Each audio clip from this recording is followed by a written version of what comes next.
Good evening. This is the CBS Evening News. Dan Rather reporting. The area around the U.S. Marine base at Beirut's airport tonight was in flames, ignited by a new round of shelling from pro-Iranian Shiite Muslim and pro-Syrian Druze militias. The shelling killed one U.S. Marine, the 259th combat death in the American peacekeeping force. 3 other Marines were wounded today. It brought a tough American response of tank cannon and mortar fire into the surrounding hills. This American retaliation reportedly killed 3 civilians, one of them a 9-year-old girl. This latest flare-up in the Lebanon fighting could not have come at a worse time for Ronald Reagan, who began his first full day as an official candidate for re-election. We have reports from Leslie Stahl at the White House and Alan Pizzi in Beirut. The Marines in Lebanon, will they be a major campaign issue? President Reagan said enigmatically that depends on how long they're there. It was day 1 of his campaign. Reporters were invited to watch the president walk to work. It was a day Mr. Reagan tried to deal with his political problems on the charge that he's unfair to poor people. Our tax program was fair. It was square across the board. The issue of war and peace is a major problem for the president, so on day 1 of his campaign, he met with his arms negotiator, Edwin Rowney, who was highly optimistic. We're now in a position when we return to the table to make a breakthrough based on trade-offs of U.S. advantages to balance off Soviet advantages. God bless Mr. Reagan went on to mend fences with America's evangelicals, conservatives who've complained that he has paid only lip service to their issues. But when he delivered what sounded like a sermon to the National Religious Broadcasters Convention, the group roared with approval. Medical science doctors confirm that when the lives of the unborn are snuffed out, they often feel pain that is long and agonizing. I believe no challenge is more important to the character of America than restoring the right to life to all human beings. Across town, the Democrats were building up their own steam, attacking the president on his record. Oh, I think we're going to beat him very easily. I think all these things that I've been talking about, his lack of sensitivity, his feeling towards the poor, towards the Marines that he's keeping over there, and he can't explain to the American people why they're there, or he can't explain to the Marines why they're there. I think these things are all going to catch up with him. Spokesman Larry Speake says the president deeply regrets the death of the Marine in Beirut today. Officials here are saying as little as they can about the Marines in Lebanon, recognizing that of all the issues, that is potentially the most damaging. Leslie Stahl, CBS News, the White House. The shells hit over a wide area of the Marine compound around the international airport. They came in a quick succession of rounds, apparently from the hills to the southeast. The Marines' mission is classified as peacekeeping, but actions like today have forced them into a position that looks more like a defensive war. By taking over the airport guard duty, the Marines were supposed to free the Lebanese army to intervene among warring militias. I'm not sure how one keeps peace other than stopping people from shooting. But the army is seen by the 2 main Muslim militia groups as an ally of their traditional enemies, the Christian phalangists. In the simplistic logic of groups which have long preferred guns to diplomacy, that makes the Marines an enemy too. Thus, Druze gunners, whose Soviet-supplied artillery can reach the airport, don't seem to feel they have done anything wrong if they happen to hit the Marines. What they want in Lebanon, what they have in Lebanon, the American or the French or the Italians. They came as a peace groups to Lebanon, and they fight against us. The Shiite militiamen who control the suburbs adjacent to Marine areas feel the same way, and the army has had no more success in clearing them out of range than they have in silencing the Druze guns. The Marines fail to see how sitting in their fortified bunkers makes them aggressors, or why they should be targets. But since they obviously are, they are now permitted to get across their message by firing back. I think they all know clearly that if they shoot at us, we're going to kill them. Unfortunately, even that doesn't seem to impress some of the people here. Alan Pizzi, CBS News, Beirut. The 45-member Islamic Conference today formally offered and Egypt formally accepted an invitation to return to the Arab political group. The Cairo government was suspended from the conference for making peace with Israel. No specific conditions for Egypt's return were revealed, but Egyptian President Mubarak insisted that he would not renounce the Camp David agreements nor the 1979 peace treaty.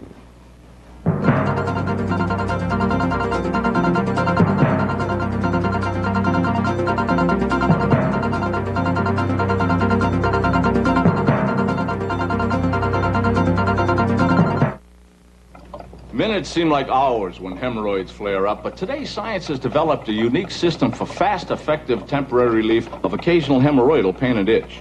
This fast relief is new Fleet Relief. Faster than suppositories, its unique applicator allows a hospital-tested ingredient to reach painful areas instantly for effective relief that lasts.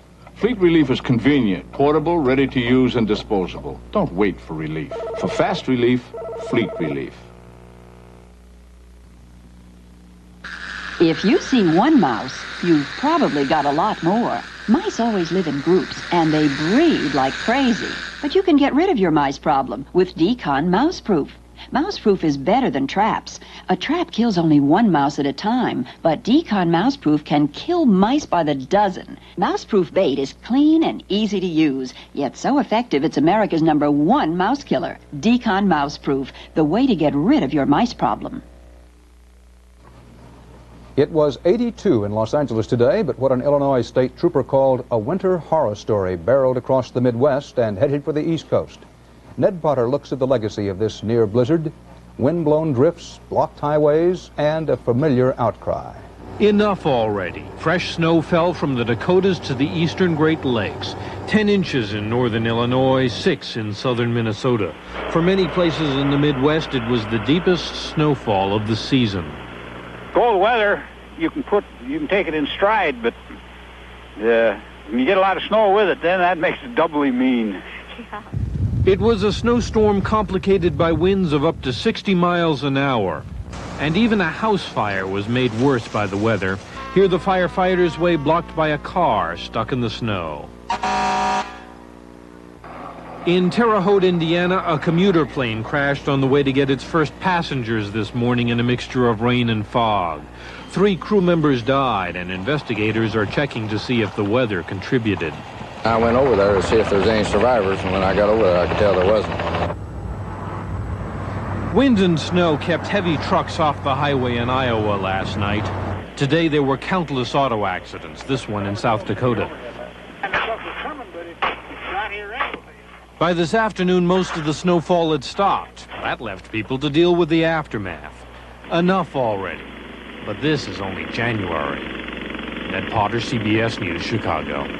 For years, smokers have been warned by health groups. Lately, the warning has been turning to law. Local laws aimed at restricting smoking in the workplace and in public places. Today, one of the biggest tobacco companies began rolling its own counter-campaign. And Bruce Hall reports that charges are already flying over who's blowing smoke with hazy scientific evidence. In the face of declining cigarette sales and increasing attacks by the American Cancer Society, the nation's second largest tobacco company has gone on the offensive, initiating a controversial advertising campaign on the issues of smoking and health. We think that the problems that the industry is confronted with have escalated, and we think that it has been tied more to an emotional state, more emotionally driven, than it has on any basis on the scientific side yet. There are 53 million smokers in the country, but in the past 10 years, consumption has gradually declined, and more than 30 million people have stopped smoking since the Surgeon General's report was issued in 1964. The first Reynolds ads calling for an open debate appeared in the current issues of Time and Newsweek and today's Wall Street Journal and New York Times.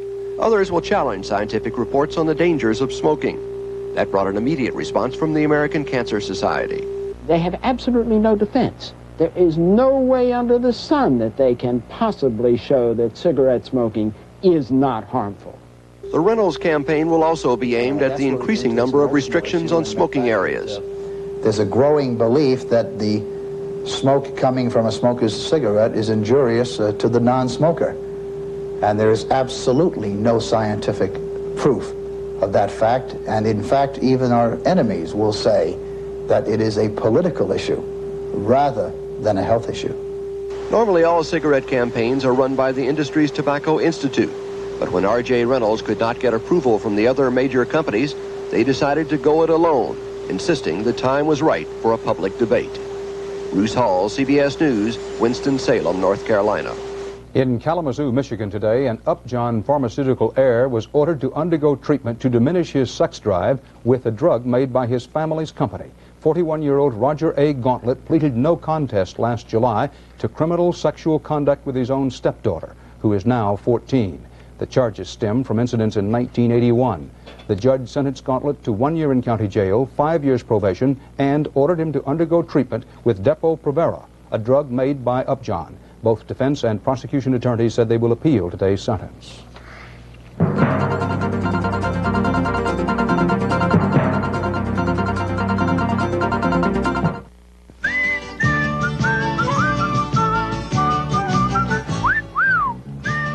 Fresh and clean as a whistle. That's Irish Spring.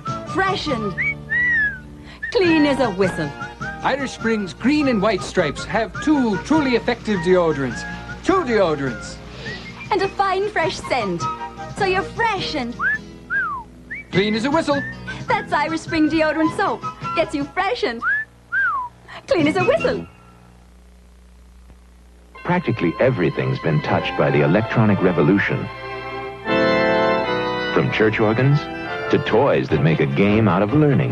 6 times 2. To computers that make a science out of a game. And DuPont helped make it all happen. You see, DuPont technology helped make today's tiny electronic circuits possible. So while we help to make things very small, DuPont's contribution to electronics is very big.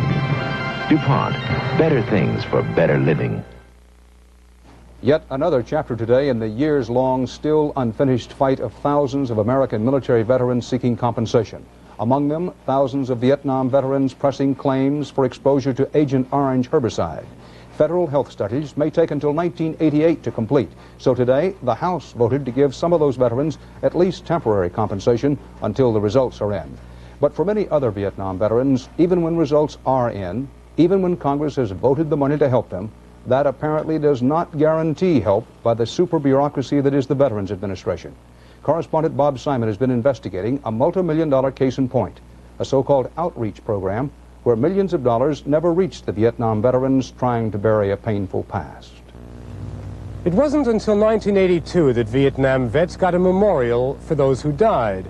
And it wasn't until last year that a program for the living got into full swing, a program for veterans whose minds had been crippled by Vietnam, a program meant to make up for the decade in which they'd been ignored and disowned by the country which had sent them to war.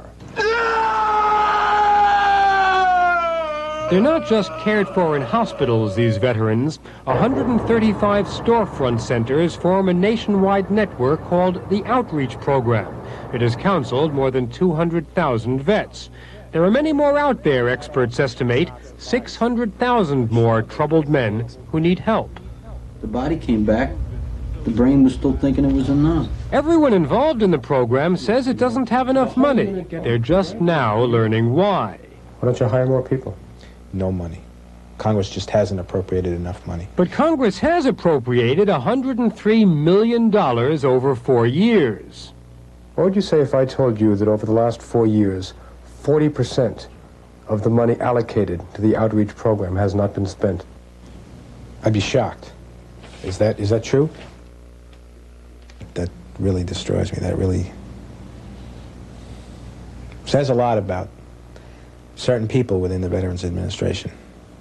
Of the $103 million budgeted for outreach, 40% never got to the Vietnam vets in the program. $8 million was spun off to nursing scholarships, 4 was spent on computers, 11.2 went to unrelated health care expenses. More than $16 million was never spent at all and went back to the Treasury.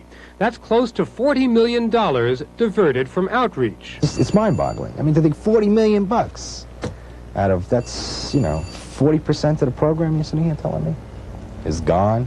Where's it gone to? Some have been diverted to other programs within the Veterans Administration. Yeah. What was your position on that? Well, our position on that has been that the funds allocated for the program should be used for it. The VA will be on the witness stand tomorrow before a House subcommittee. I think that we're going to be holding their feet to the fire and insisting that A, they tell us why the money has been diverted, B, telling us where the money went, and making sure that this time they set up some systems and management controls to make sure that the money in fact goes for the Vietnam veteran for whom it was intended. The Reagan administration tried to kill the outreach program once, but seemed to have turned around recently when the president spoke of the need for this kind of care. A compassionate government will show them that we do remember and honor them. We will meet their special needs. In particular, there is no substitute for caring, quality health care, and that care will be provided. What will you tell the Vietnam vets when this comes out? I think our message is that this program and its officials here in Washington, at the regional level and at Vet Center, are doing the best job we can to provide services to Vietnam veterans with the resources we have. But why didn't they use all the resources they did have? That's the question they'll be asked by Congress tomorrow, a Congress that believes Vietnam veterans deserve more than a memorial. Bob Simon, CBS News, Washington.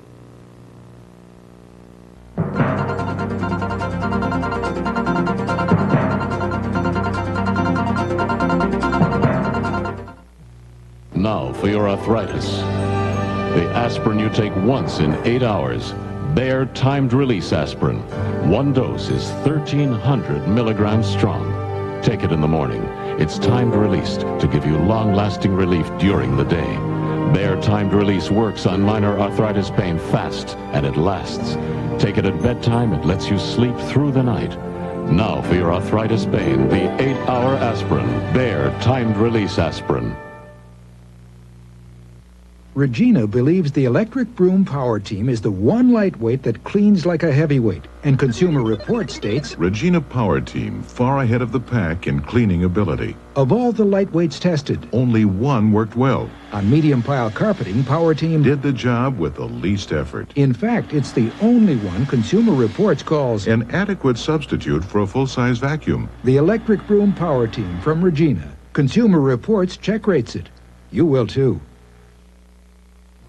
The joint United States and Honduran military exercise called Big Pine 2 is the longest-running, most expensive such operation in Central America. Today, it neared its end. But from Big Pine 2 will come Big Pine 3, and with it will come a U.S. military presence of unknown duration. Richard Wagner is there. Almost 600 Honduran soldiers, trained by United States advisors, jumping out of airplanes to impress the Nicaraguans. That's the way many observers saw today's airdrop, the final big event of the 7-month-long Big Pine 2 U.S.-Honduran maneuvers. Diplomats here familiar with U.S. politics say that President Reagan seems determined to keep the Sandinistas off balance by flexing his military muscles. If the president is able to intimidate the Nicaraguans and forestall any aggressive moves on their part, the diplomats say, Central America will be less of a negative campaign issue this year for the GOP. There are now about 3,000 U.S. troops in Honduras. In the course of maneuvers with the Hondurans over the last year, more than 6,000 United States soldiers have become familiar with the region.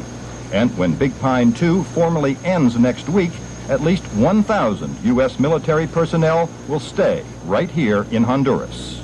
With Big Pines 1 and 2 now leading into Big Pine 3, the question is no longer will there be a continuing United States military presence in Central America, but rather how sizable will that presence be and how long will it last? Richard Wagner, CBS News, Aguacate, Honduras. A spokesman for Jesse Jackson confirmed today that Operation Push Excel, an organization that Jackson has served as president and as co-chairman, had received past contributions of $100,000 from the Arab League. The spokesman said Jackson probably had no knowledge of the contribution. It was the second $100,000 Arab League contribution disclosed since the weekend, concerning one of the push organizations connected to Jackson. After the first one was disclosed, Jackson said the contributions were legal, no different than contributions accepted by other candidates, and that he was the target of, quote, a double standard and a form of harassment. In his commentary tonight, Bill Moyers looks at candidate for re-election Ronald Reagan, from his comfort with the age of television to the discomfort of others over his advanced age. Well, he's in the ring again. The champ intends to defend his title, and even his critics know that right hook's as good as ever. One prominent Democrat, the former head of the Urban League, Vernon Jordan, says that had Ronald Reagan quit now, he would like to go down as one of America's most successful presidents. His strong presidency has ended speculation about the executive's inability to govern.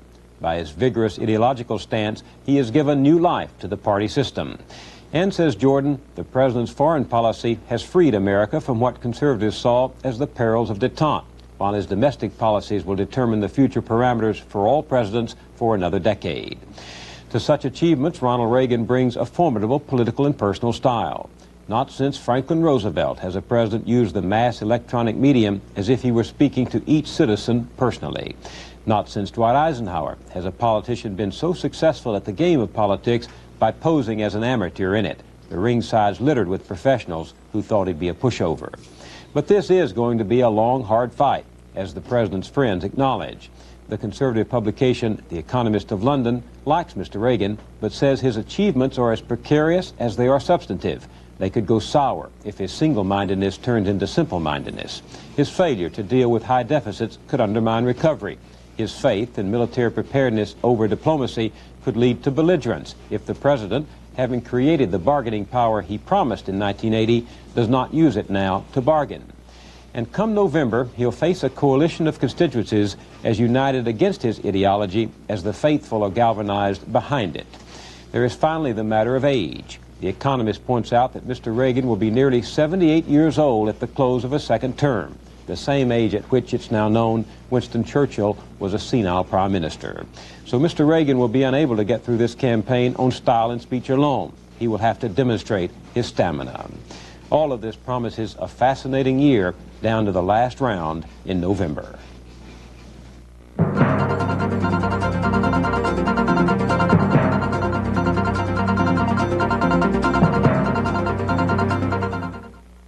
Great game. Let's dig in. Where's the A1 for hamburgers? Yeah, A1. Miss, A1 steak sauce, please.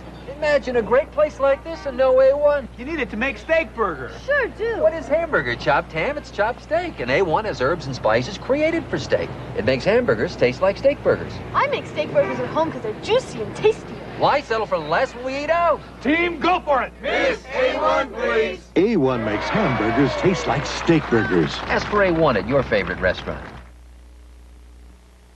Before you buy the new Michelin XA4 all-season rating, remember this. Every XA4 has 20 million miles of testing behind it to prove it performs like a snow tire, and like a tire designed for the rain, and like a great handling highway tire, and to prove it keeps on performing mile after mile after mile. After 20 million miles, the Michelin XA4 proved it had nothing left to prove. Michelin, because so much is riding on your tires. Miss Morrow, I'll trade you half a prune Danish for an honest opinion. Is it the dress, or is it my figure? Honestly, it's your bra. My bra? Try this Playtex Cross Your Heart bra, but in the dressing room, please. Cross Your Heart crosses over, lifts and separates to help you cross over to a better figure. Wow! Of course. I improve your figure and you ruin mine. You try a Playtex Cross Your Heart bra and cross over to a better figure. The American black bear, among the most common of the species, has been prowling the continent for some 1 million years. But Chris Kelly reports a hunt now centers on this survivor of the Ice Age for space age considerations. The winter stillness of the northern Maine woods is broken by the hunters. It is unusual for man to come here at this time of year. She's laying down at the base of those roots up there. They talk in whispers so they won't disturb their prey. They prepare to move in, not to kill, but to check on the work of nature. They are wildlife biologists. If she comes that way, you be ready with a jab, you be ready with a net, and Craig's going to be on the backside with the dart pistol. They are about to remove a dozing black bear and her 2 yearlings from their den to observe their health and uptake knowledge of the population. But first, the bears are carefully injected with drugs, and when they are deeply asleep, one by one they are taken out of the den. He's not 100%. Does she seem all right? She's fine.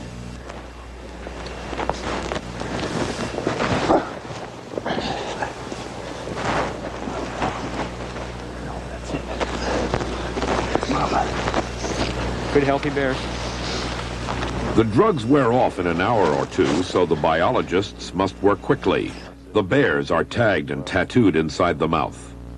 I find it easier to remember a bear by a name instead of ear tag numbers or an identification number. Brownie, the mother, already has a radio collar, and her yearling named Marie is also given one. Using a spotter plane with an antenna, Wildlife officials are able to keep tabs on some of the estimated 10,000 bears that roam the woods of Maine. The aim is to control the population so that too many bears are not hunted. During their long hibernation, bears do not eat, drink, or eliminate their bodily wastes. So scientists want to know if this behavior might have an impact on human health. One doctor called it a metabolic wonder. Experts are studying the bear's system to aid human kidney patients and perhaps astronauts in the future. If they could induce hibernation, then you could have extended travel in space with a reduced amount of food. 75 pounds.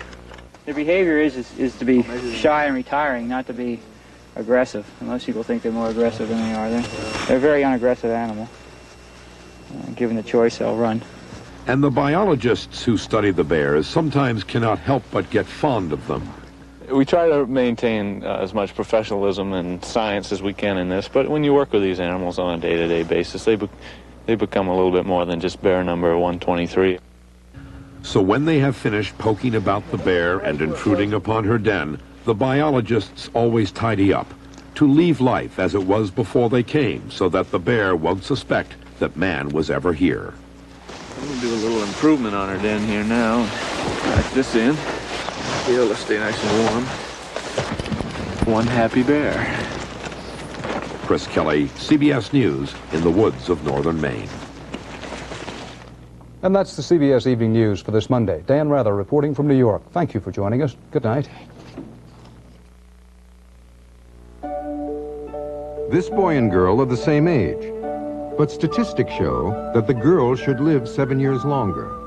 Because she's a better risk, she'll pay lower life insurance premiums for the same coverage. That's how all insurance works. The lower the risk, the lower the premium. Basing premiums on risk makes it possible to provide insurance for everyone at a fair price. America's life and health insurance companies, a growing commitment to America's life and health. Is your refrigerator like mine? Like a revolving door? Well, I make sure when they go in, they come out with what's good for them. Ocean Spray cranberry drinks. That's good for you. With no artificial preservatives. Just the fresh fruit taste of real fruit. Cranberry! That's good for you. Lunchtime. Snack time. Halftime. Anytime. The more they drink, the better I feel. At home or on the go. It's good for you, America, from Ocean Spray.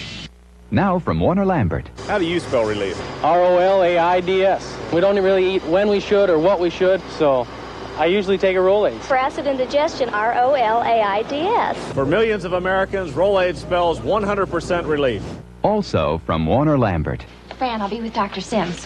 Wait a minute. What's wrong? You need the breath deodorant. Only Clorets has Actisol with chlorophyll and helps your mouth's own freshening power eliminate bad breath. Thanks. Anytime. For fresh breath fast, Clorets.